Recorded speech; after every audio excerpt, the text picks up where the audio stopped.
Hello and welcome. This is a content acquisition podcast on phonological development in school-aged children ages 4 through 7 by Desiree, Jessica, and Nikisha at the University of Central Florida. Phonological development has a strong influence on the first words a child produces. The ability to recognize or categorize spoken words as similar or different in terms of their sounds is a key factor in language development. For the production of words, a child needs phonological consistency to transmit messages.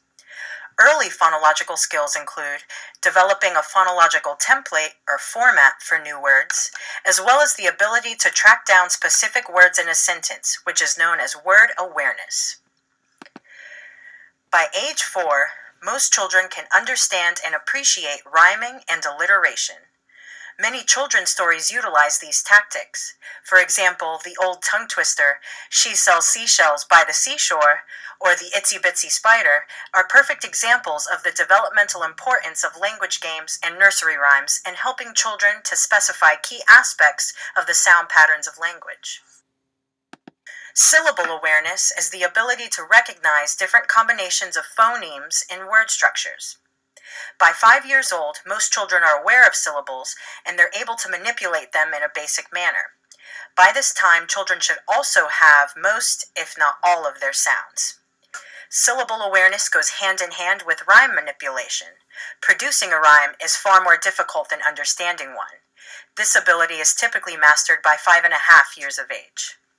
Rhyme and alliteration are also skills of phonological awareness. Phonological awareness is a conscious understanding of sounds, syllables, and word structure. This includes phonemic awareness, which is the most difficult skill in phonological development and is acquired between 6 and 9 years of age. This is the specific ability to manipulate sounds, such as blending sounds to create new words, or segmenting words into sounds. For example, use the word mop. A child can blend the individual M, O, and P sounds together to produce the word mop.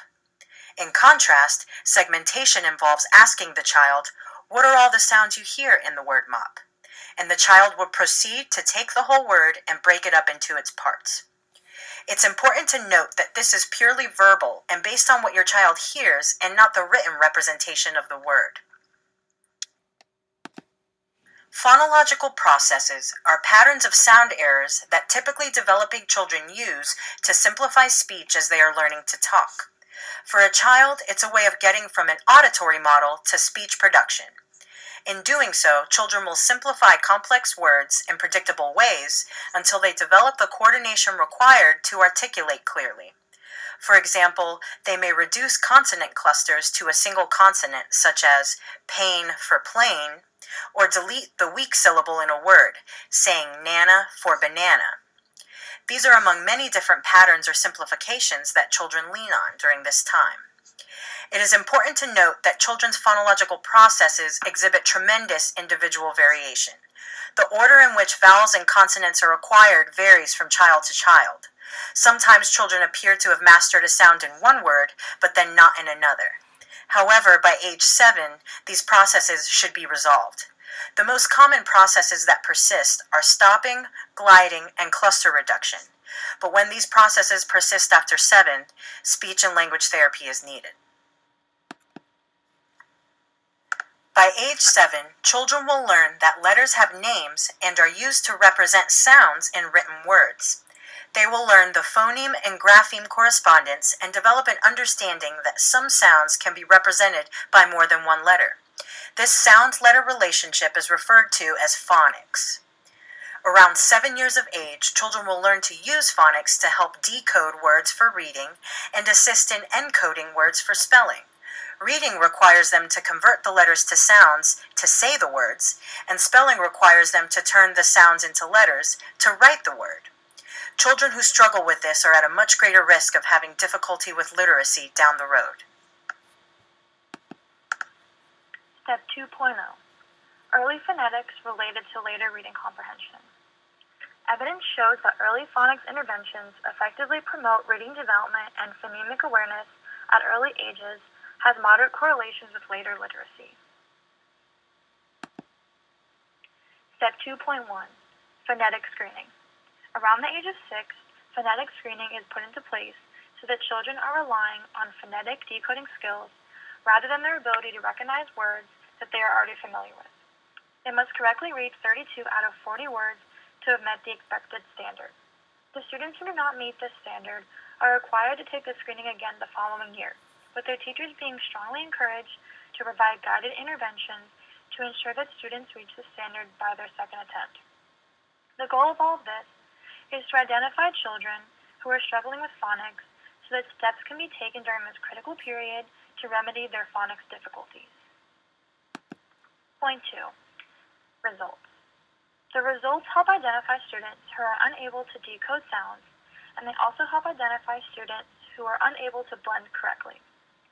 The results are broken down into a pass, fail-pass, and fail-fail category. The fail-pass group significantly outperformed the fail-fail group, and the pass group performed significantly better than the fail-pass and the fail-fail group.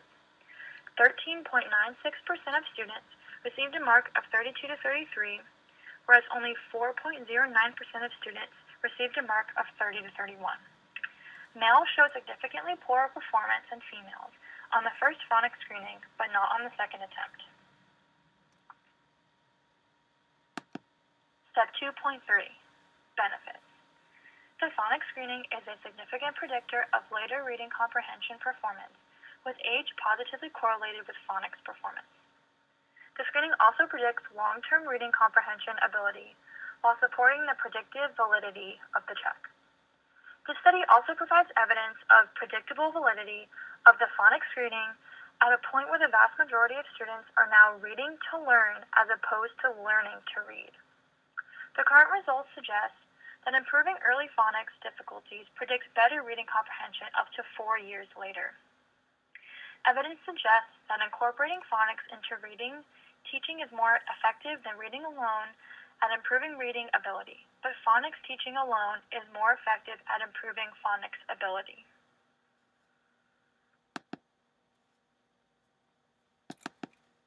To conclude this podcast, phonological process is used with minimum error to develop words that can be used to create a simple language. Phonological awareness in children allows them to understand the oral language. Children should be able to progress large sound words to small word units. This stage starts anywhere from 9 months up to 5+ years. Some children will develop these skills at a much earlier stage, while others much later in age. In both cases, support is highly recommended and required. Phonic programs are well needed in language development at an early stage. Understanding letter name is important in the teaching of phonics. Children should also know that a letter can make a different sound depending on the placement in a word. It will help with blend and segment written forms of words such as CVC, and also developing the understanding of one sound constant, vowels, and sounds represented by 3+ letter combination. Remember, every child is different. Thank you, and this completes our podcast.